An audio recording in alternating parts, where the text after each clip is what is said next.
તો ભરૂચના હાસોટના ખેડૂતો માટે મહત્વનો નિર્ણય છે। દરિયાના ક્ષારયુક્ત પાણીને રોકવા માટે નિર્ણય લેવાયો।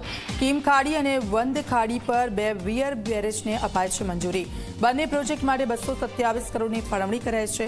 વિયર બેરેજથી દરિયાનું પાણી ખાડીમાં પ્રવેશતું અટકાશે। રાજ્ય સરકારના નિર્ણયથી ખેડૂતોમાં ખુશીનો માહોલ જોવા મળી રહ્યો છે। તો 2 વિયર બેરેજને મંજૂરી આપવામાં આવી છે અને તેનાથી ખેડૂતો ખૂબ ખુશ છે। દરિયાઈ આવતી ભરતીના કારણે દૂર દૂર સુધી ગામડા સુધી એ ખારું પાણી પહોંચતું હતું। ખેડૂતોની લાગણી અને માંગણી એવી હતી કે આ બાબતમાં કંઈક થાય। માનનીય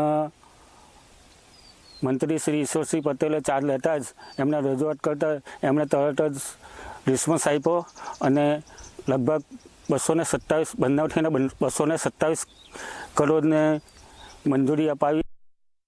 આ જે અમારું જે રાજ્ય સરકારે જે મંજૂરી આપી છે ઓવરક્રુઝની, એમાંથી ખેડૂતોને પણ ફાયદો છે અને અવર જવર માટે પણ ખેડૂતોને રાહત થઈ જશે।